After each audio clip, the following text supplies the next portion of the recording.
अध्यात्म विश्व विज्ञान यूट्यूब चैनल के सभी प्रेमी पाठक मित्र और हमारे सभी मार्गदर्शक भाई बहनों का हार्दिक स्वागत समादर करते हुए आइए ये संक्षिप्त आत्मनिवेदन आपकी सेवा में प्रस्तुत करते हैं।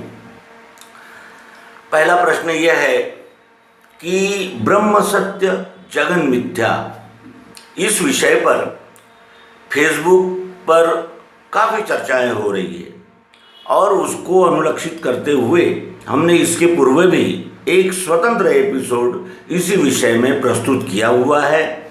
आप सभी भाई बहन उसको देख सकते हैं, समझ सकते हैं।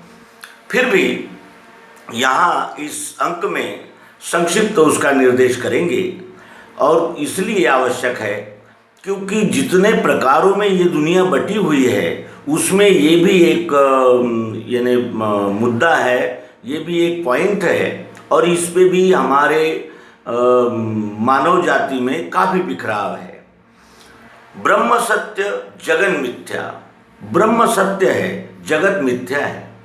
अब ये कहने से कुछ लोग ब्रह्म सत्य है तो जगन मिथ्या है और जगत मिथ्या है तो ब्रह्म सत्य कैसे, और क्या ब्रह्म से सत्य जगत अलग है और क्या जगत का ब्रह्म का कोई संबंध नहीं है। इस प्रकार के वाद विवादों में ये मानवता फंस जाने से इसमें भी कई पंथ उपपंथ निर्माण हो गए और इसकी बात वो नहीं मानते, उसकी बात ये नहीं मानता और इस तरह वाद विवाद को ही बढ़ावा मिलता है।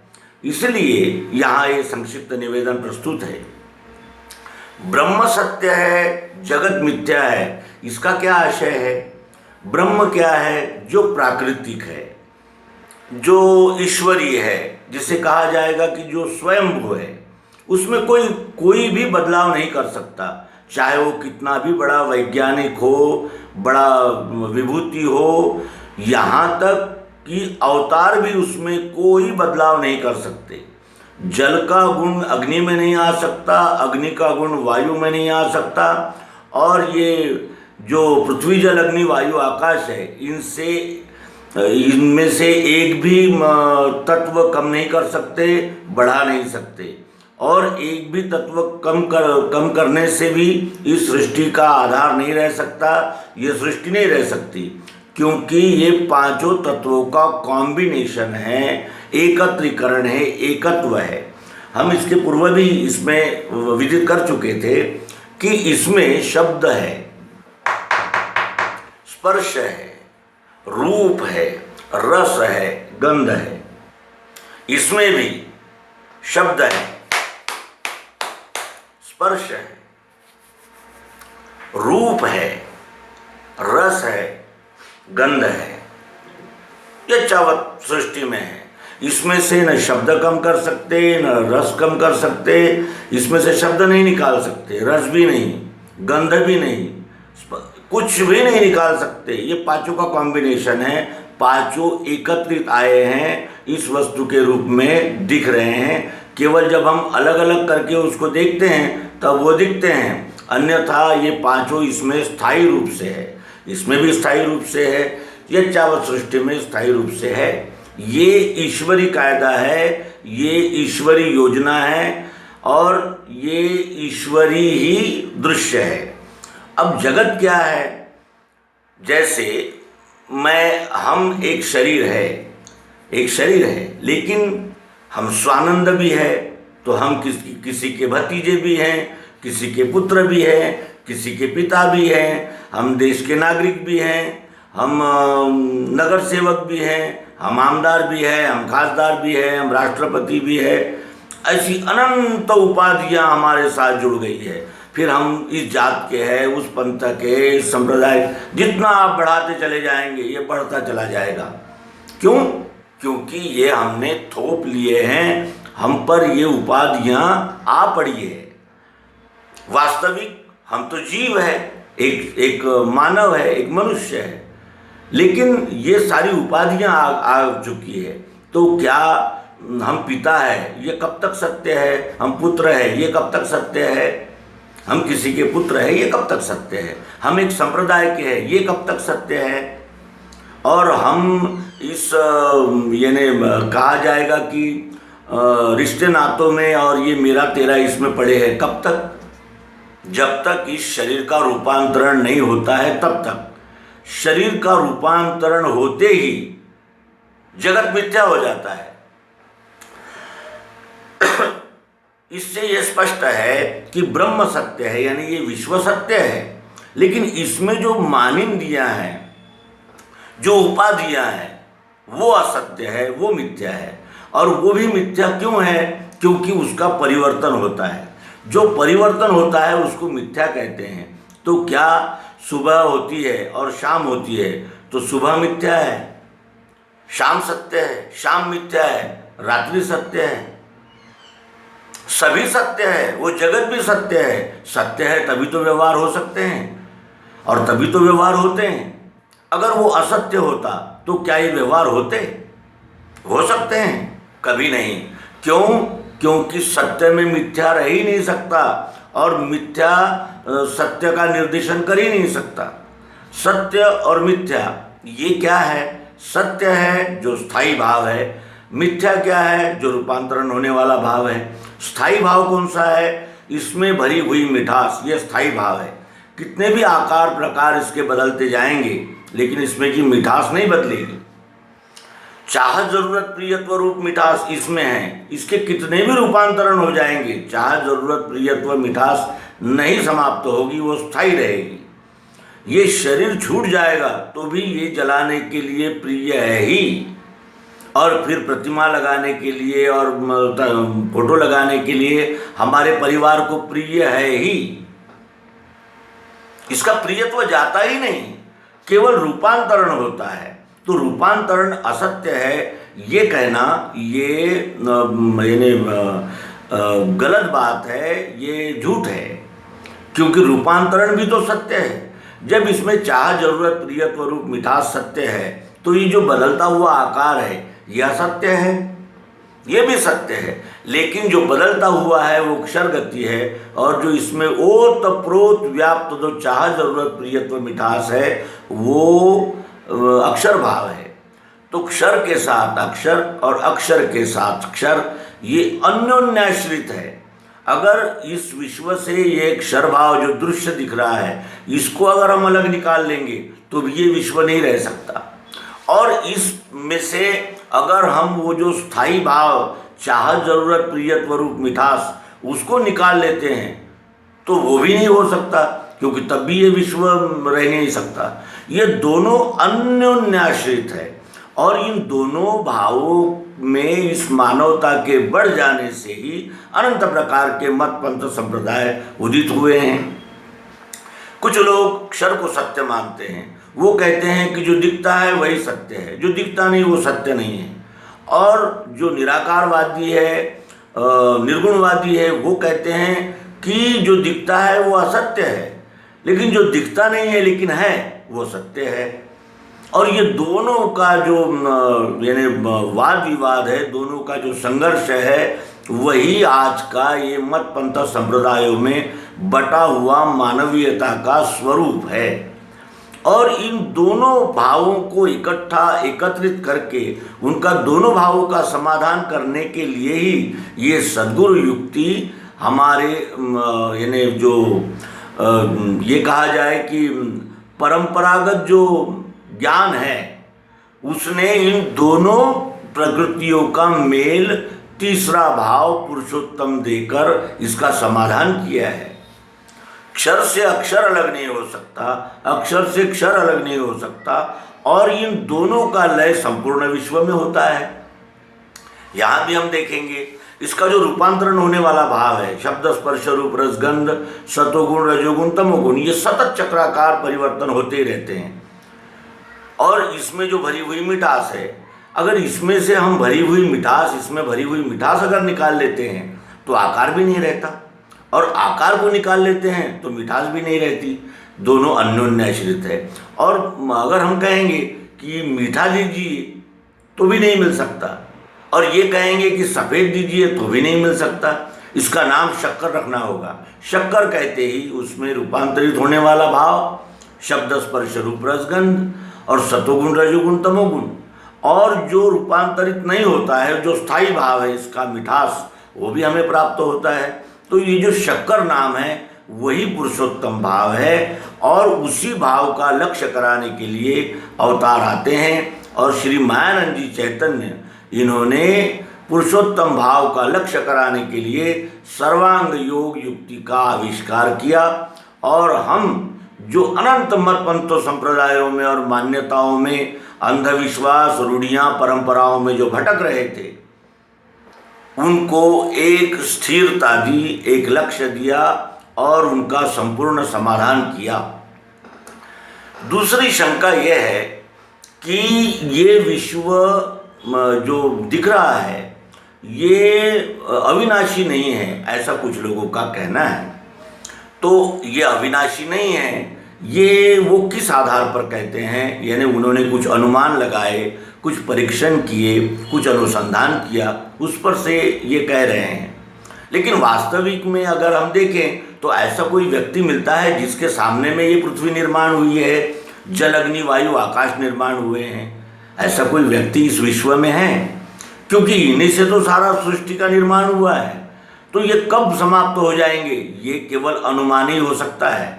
और अनुमान के बल पर ये कह देना कि ये नाशवान है, ये तो उचित नहीं लगता, क्योंकि ये अनुमान है। अनुमान झूठे भी हो सकते हैं।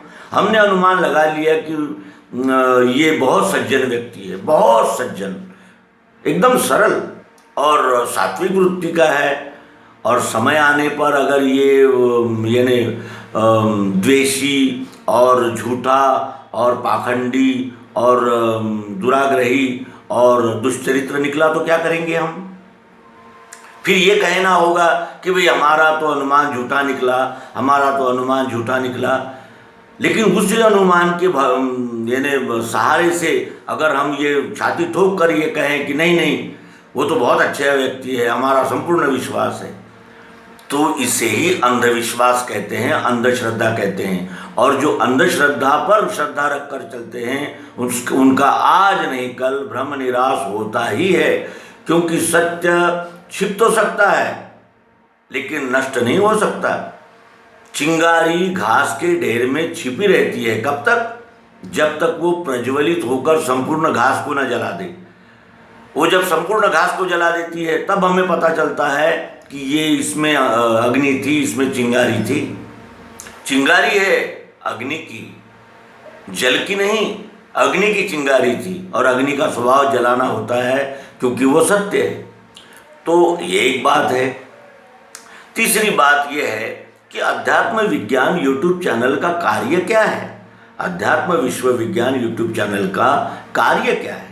क्या हम किसी को बदलना चाहते हैं? क्या हम किसी की जो नैसर्गिक प्रवृत्ति है उसको बदल सकते हैं? क्या किसी का स्वभाव बदल सकते हैं? क्या किसी का गुण बदल सकते हैं? क्या किसी का वर्तन बदल सकते हैं? क्या किसी पर ज़बरदस्ती कर सकते हैं? किसी को ज़बरदस्ती हम मोड़ सकते हैं?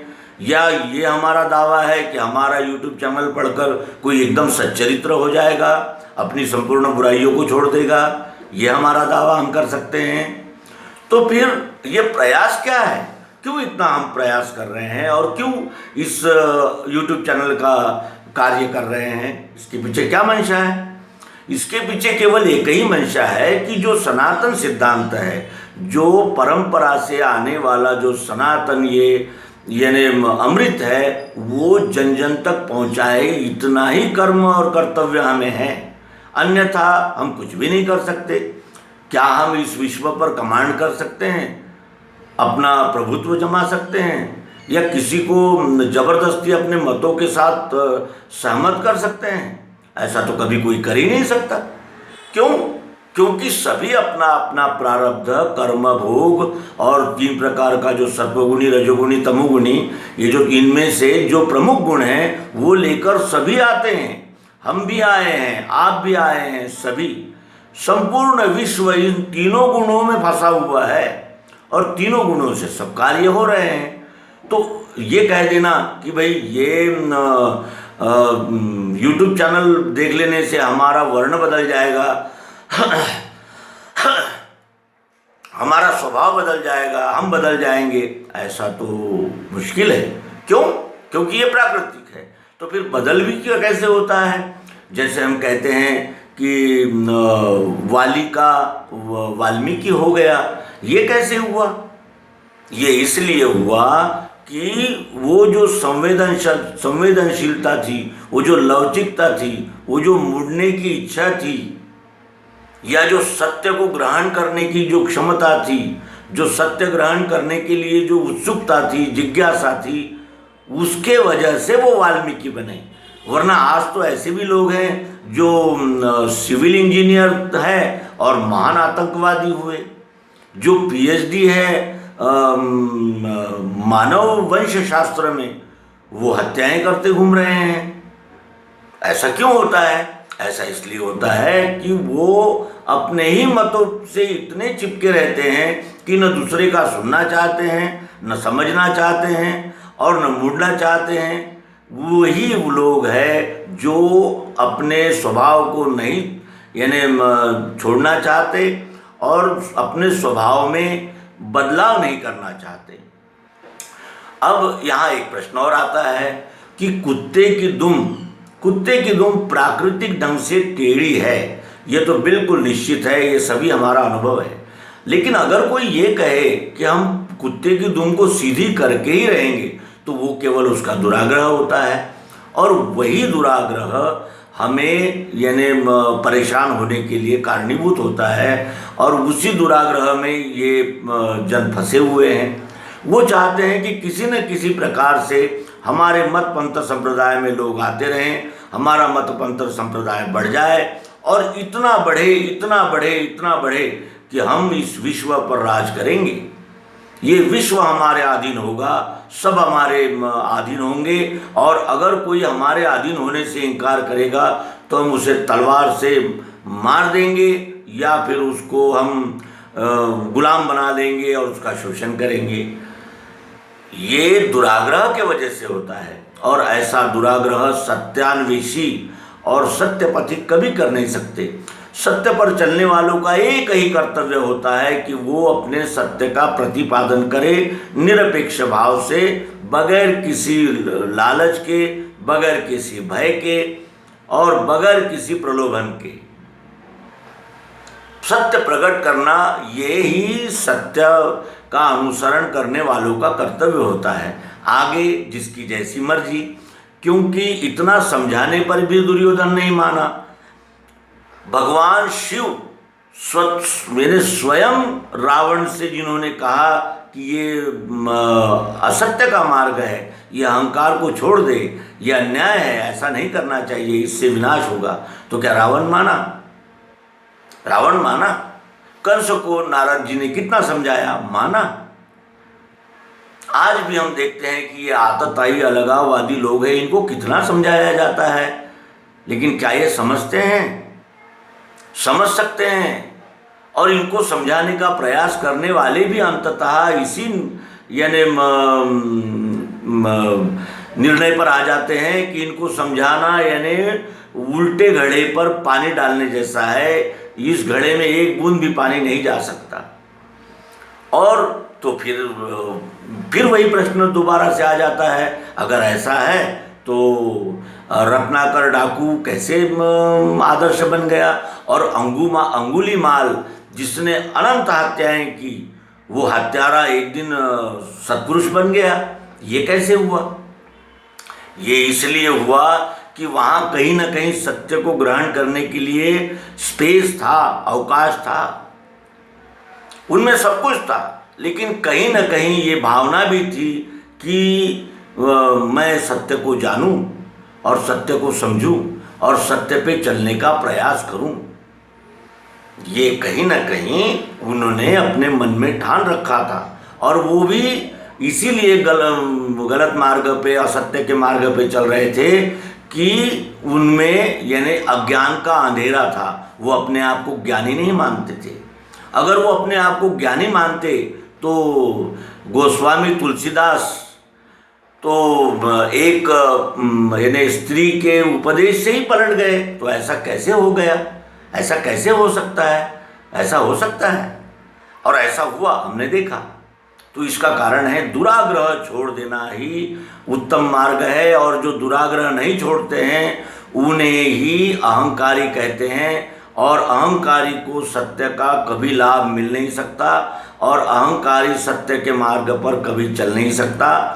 इसलिए अहंकार को छोड़ देने पर ही अध्यात्म विज्ञान में प्रवेश संभव है।